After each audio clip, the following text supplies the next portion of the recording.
ఇంకెన్నాళ్ళు రెంటింట్లో ఉంటాం? సొంత ఇంటి కలను నెరవేర్చుకుందాం. Suman TV biggest property expo October 18th, 19th HSCC Novotel Hyderabad. ఇప్పుడే ఫ్రీ ఎంట్రీ కోసం కాల్ చేయండి.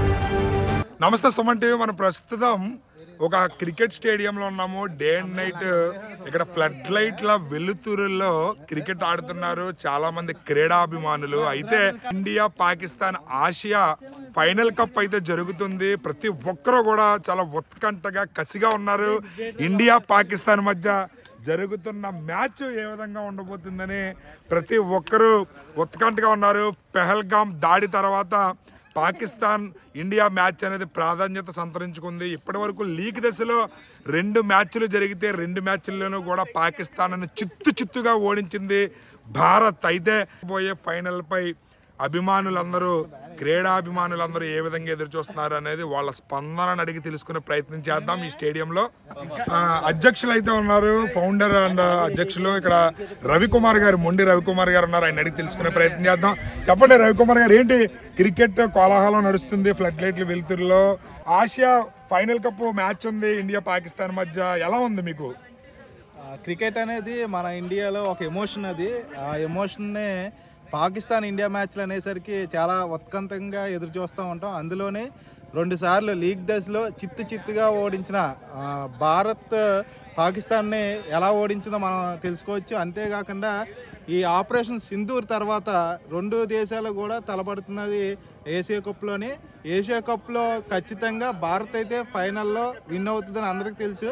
కాకపోతే ఈ పాకిస్తాన్ ఏ విధంగా చిత్తు చేస్తుందని అందరూ ఎదురు చూస్తున్నారు. అంతేకాకుండా నో సెకండ్ అనే మన నినాదంతో భారత్ టీం ఇప్పటి వరకు కూడా 2 మ్యాచ్ల్ని చిత్తుగా ఓడించింది. ఎవరిని కూడా సెకండ్ కూడా ఇవ్వకుండా వారిని ఏ విధంగా దెబ్బ కొట్టిందో మనం చూసాం. జరగబోయే ఫైనల్ మ్యాచ్లో భారతదేశ గౌరవాన్ని మరింత పెంచే విధంగా మన భారతీయ క్రికెట్ టీము మనందరి ఆశయాన్ని నెరవేరుస్తుందని నేను ఖచ్చితంగా ఆశిస్తున్నాం. అంతేకాకుండా ఇది ఒక ఎమోషన్గా, పాకిస్తాన్ ఇండియా అనేది ఒక ఎమోషన్ మనకి. ఈ ఎమోషన్ని ప్రతి భారతీయుడు కూడా భారతదేశం గెలవాలి, అది ఏ విధంగా పాకిస్తాన్ చిత్తు చేస్తుందని చూడడానికి వెయిట్ చేస్తున్నాం. అంటే ఇప్పటి వరకు జరిగిన లీగ్ దశలో 2 మ్యాచ్లు కూడా చిత్తుగా ఓడిపోయింది పాకిస్తాన్. భారత్ చాలా కసిగా ఆడిందని చెప్పవచ్చు. మ్యాచ్ అయితే చాలా మంది ఉత్కంఠగా ఎదురు చూస్తున్నారు. మీకు కూడా ఉత్కంఠ ఉందా? ఖచ్చితంగా. ఎందుకంటే పాకిస్తాన్ జరిగే ప్రతి మ్యాచ్లోని ప్రతి ఒక్క భారతీయుడు కూడా మనకి రోమాలను ఎక్కబడుస్తూ ఉంటాయి మ్యాచ్ చూస్తున్నప్పుడల్లా. అందులోని ఇది ఫైనల్ మ్యాచ్. అది కాకుండా ఆపరేషన్ సింధూర్ తర్వాత ఫైనల్ మ్యాచ్లో పాకిస్తాన్తో తలపడడం అనేది ప్రతి ఒక్క భారతీయుడు కూడా చాలా ఉత్కంఠతో ఎదురు చూస్తున్నాం. అంతేకాకుండా భారతదేశ క్రికెట్ చరిత్రలో ఒక ఇరు దేశాలు కూడా సెకండ్ ఇవ్వకుండా ఒక భారతదేశ గౌరవాన్ని నిలిపే విధంగా మ్యాచ్ మరింత ఉత్కంఠంగా ఉంటుందని ఆశిస్తున్నాం. రైట్, చూసారు కదా చేయూత రవికుమార్ గారి స్పందన. రేపు జరగబోయే మ్యాచ్ చాలా ఉత్కంఠగా ఎదురు చూస్తున్నాము. ఇప్పటి వరకు భారత్ ఆడిన మ్యాచ్లు నో షేక్ హ్యాండ్ పేరుతో పాకిస్తానీలు క్రికెట్ ఆటగాళ్ళు ఎవరికి కూడా షేక్ హ్యాండ్ ఇవ్వకుండానే మ్యాచ్లు గెలవడం జరిగింది. జరగబోయే ఫైనల్ ఖచ్చితంగా మనం అత్యధిక రన్స్ తేడాతోనే గెలవబోతున్నాము, పాకిస్తాన్ ఖచ్చితంగా చిత్తు చేయబోతున్నామని చెప్పి కూడా తెలియజేస్తున్నారు. మరికొంత మంది క్రీడాకారుల స్పందన అడిగి తెలుసుకుందాం. ఇప్పుడు రవికుమార్ గారు అండ్ టీం వీళ్ళు క్రికెట్ ప్రాక్టీస్ చేయడానికి అయితే రావడం జరిగింది. ఫ్లడ్ లైట్ల వెలుతురు మధ్య వీళ్ళు రాత్రి అని కూడా లెక్క చేయకుండా ప్రాక్టీస్ చేయడానికి రావడం జరిగింది. క్రికెట్ అంటే ఎంత ఇష్టమో చూడండి. అంటే ఇప్పటి వరకు జరిగిన లీగ్ మ్యాచ్ల్లో మన వాళ్ళు భారీ మెజారిటీలతో గెలిచారు. 1 సైడెడ్ గా జరిగే 2 మ్యాచ్లు కూడా ఫైనల్ అనేది 1 సైడెడ్ గానే ఉంటుందని అనుకోవచ్చా? 1 సైడ్ అయితే ఉండదని నేను అనుకుంటున్నాను సార్. టఫ్ ఫైట్ ఇస్తారు పాకిస్తాన్ కూడా. ఎందుకంటే గత లాస్ట్ మ్యాచ్ అన్ని కూడా చిన్న టీమ్స్ తో ఆడారు. ఒక మేజర్ టీం వచ్చేసి పాకిస్తాన్ ఒకటే. సో నిన్న శ్రీలంకతో శ్రీలంక కూడా మిగతా టీమ్స్ మీద చాలా తక్కువ స్కోర్కే వాళ్ళు అవుట్ అయిపోయారు. బట్ మన వాళ్ళంటే 200 స్కోర్ కొట్టి కూడా డిఫెండ్ చేసుకోలేకపోయారు. సో అదొక నిన్న మ్యాచ్ కొంచెం మనకి చాలా మంచి గుణపాఠం అని చెప్పాలి. సో దాని నుంచి ఓవర్కమ్ మెయిన్ ఏంటంటే మన సూర్యకుమార్ కెప్టెన్ కూడా కొంచెం ఫామ్ లో లేకపోవడం, ఆయన కూడా ఎక్కువగా రన్స్ చేయకపోవడం కూడా చాలా వరకు మనకి బాధించదగ్గ విషయం. ఖచ్చితంగా విన్ అవుతారు, బట్ ఏంటంటే కొంచెం కష్టపడాల్సిన అవసరం అయితే ఉంటుంది. అంటే మన ఇండియా తరపున పెహల్గామ్ దాడి జరిగింది.